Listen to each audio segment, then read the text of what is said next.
दोस्तों राधे राधे। जय शनिदेव। आज शनिवार है और आज हम शनिदेव की व्रत कथा सुनेंगे।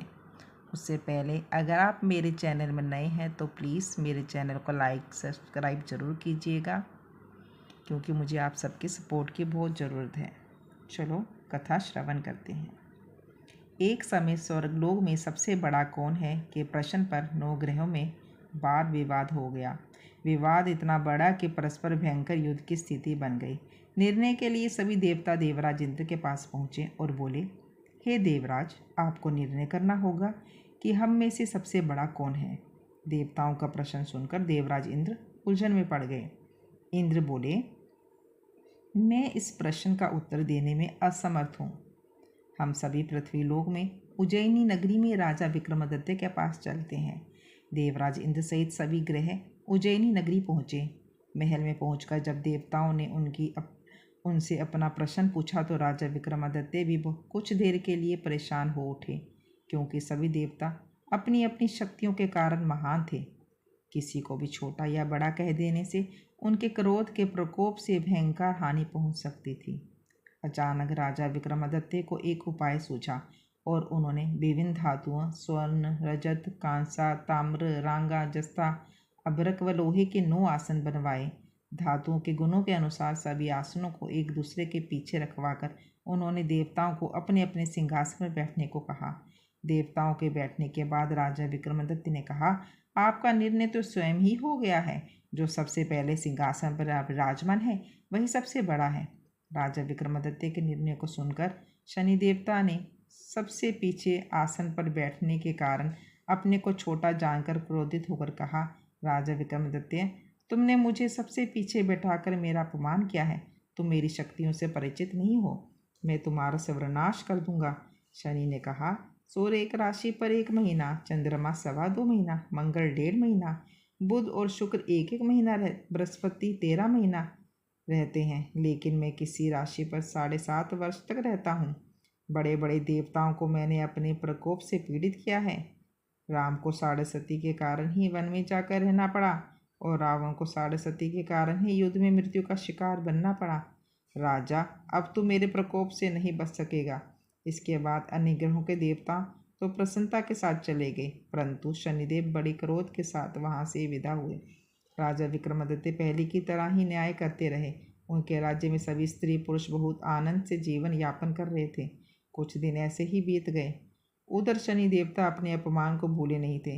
विक्रमादित्य से बदला लेने के लिए एक दिन शनिदेव ने घोड़े के व्यापारी का रूप धारण किया और बहुत से घोड़े के साथ उज्जैनी नगरी पहुंचे।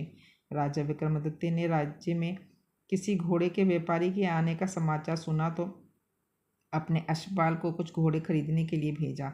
घोड़े बहुत ही कीमती थे। अश्वपाल ने जब वापस लौटकर इस संबंध में बताया तो राजा विक्रमादित्य ने स्वयं आकर एक सुंदर व शक्तिशाली घोड़े को पसंद किया।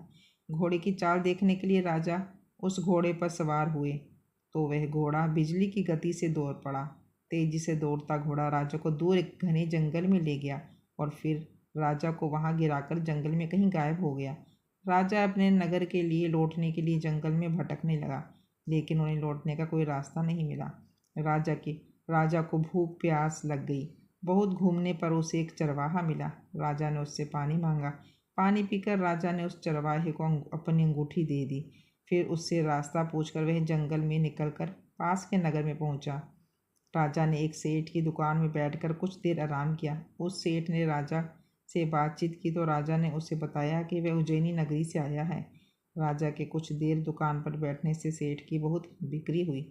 सेठ ने राजा को बहुत भाग्यवान समझा और खुश होकर उसे अपने घर भोजन के लिए ले गया। सेठ के घर में सोने का एक हार खूंटी पर लटका हुआ था। राजा को उस कमरे में छोड़कर सेठ कुछ देर के लिए बाहर गया। तभी एक आश्चर्यजनक घटना घटी। राजा के देखते ही देखते सोने के उस हार को खूंटी निकल गई।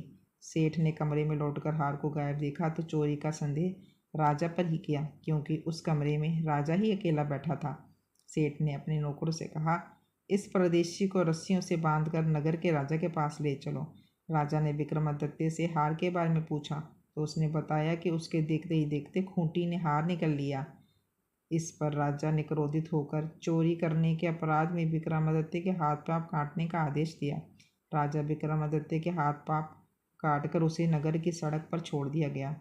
कुछ दिन बाद एक तेली उसे उठाकर अपने घर ले गया और उसे अपने कोलू पर बिठा दिया। राजा आवाज़ देकर बैलों को हाँकता रहता। इस तरह तेली का बैल चलता रहा और राजा को भोजन मिलता रहा। शनि के प्रकोप की 6.5 पूरी होने पर वर्षा ऋतु प्रारंभ हुई। राजा विक्रमादित्य एक रात मेघमल्हार गा रहा था कि तभी नगर के राजा की लड़की राजकुमारी मनभावनी रथ पर सवार उस तेली के घर के पास से गुजरी। उसने मेघमल्हार सुना तो उसे बहुत अच्छा लगा और दासी को भेजकर गाने वाले को बुला लाने को कहा। दासी ने लौटकर राजकुमारी को अपंग राजा के बारे में सब कुछ बताया। राजकुमारी उसके मेघमल्हार से बहुत मोहित हुई, अतः उसने सब कुछ जानकर भी अपंग राजा से विवाह करने का निश्चय कर लिया। राजकुमारी ने अपने माता पिता से जब ये बात कही तो वे हैरान रह गए। रानी ने मनभावनी को समझाया, बेटी, तेरे भाग्य में तो किसी राजा की रानी होना लिखा है, फिर तू इस अपंग से विवाह करके अपने पाप पर कुल्हाड़ी क्यों मारती है। राजकुमारी ने अपनी जिद नहीं छोड़ी। अपनी जिद पूरी करने के लिए उसने भोजन करना छोड़ दिया और प्राण त्यागने का निश्चय कर लिया। आखिर राजा रानी को विवश होकर अपंग विक्रमादित्य के साथ राजकुमारी का विवाह करना पड़ा। विवाह के बाद राजा विक्रमादित्य और राजकुमारी तेली के घर में रहने लगे। उसी रात स्वप्न में शनिदेव ने राजा से कहा, राजा, तुमने मेरा प्रकोप देखा नहीं, मैंने तुम्हें अपने अपमान का दंड दिया है। राजा ने शनिदेव से क्षमा करने को कहा और प्रार्थना की, हे शनिदेव, आपने जितना दुख मुझे दिया है अन्य किसी को न देना। शनिदेव ने कुछ सोचकर कहा, राजा, मैं तुम्हारी प्रार्थना स्वीकार करता हूँ। जो कोई स्त्री पुरुष मेरी पूजा करेगा, शनिवार को व्रत करके मेरी व्रत कथा सुनेगा, उस पर मेरी अनुकंपा बनी रहेगी। प्रातःकाल राजा विक्रमादित्य की नींद खुली तो अपने हाथ पांव देखकर राजा को बहुत खुशी हुई। उसने मन ही मन शनिदेव को प्रणाम किया। राजकुमारी भी राजा के हाथ पांव सही सलामत देखकर आश्चर्य में डूब गई। तब राजा विक्रमादित्य ने अपना परिचय देते हुए शनिदेव के प्रकोप की सारी कहानी सुनाई। सेठ को जब इस बात का पता चला तो दौड़ता हुआ तेली के घर पहुंचा और राजा के चरणों में गिरकर क्षमा मांगने लगा। राजा ने उसे क्षमा कर दिया, क्योंकि ये सब तो शनिदेव के प्रकोप के कारण हुआ था। सेठ राजा को अपने घर ले गया और उसे भोजन कराया। भोजन कराते समय वहाँ एक आश्चर्यजनक घटना घटी। सबके देखते ही देखते उस खूंटी ने हार उगल दिया। सेठ जी ने अपनी बेटी का विवाह भी राजा के साथ कर दिया और बहुत से स्वर्ण आभूषण धन आदि को देकर राजा को विदा किया। राजा विक्रमादित्य राजकुमारी मनभावनी और सेठ की बेटी के साथ उज्जैनी पहुंचे। नगरवासियों ने हर्ष से उनका स्वागत किया। अगले दिन राजा विक्रमादित्य ने पूरे राज्य में घोषणा कराई कि शनिदेव सब देवों में सर्वश्रेष्ठ हैं। प्रत्येक स्त्री पुरुष शनिवार को उनका व्रत करे और व्रत कथा अवश्य सुने। राजा विक्रमादित्य की घोषणा से शनिदेव बहुत प्रसन्न हुए। शनिवार का व्रत करने और व्रत कथा सुनने के कारण सभी लोगों की मनोकामनाएं शनिदेव की अनुकंपा से पूरी होने लगी। सभी लोग आनंद पूर्वक रहने लगे। शनि कथा समाप्तम। बोलो शनिदेव महाराज की जय।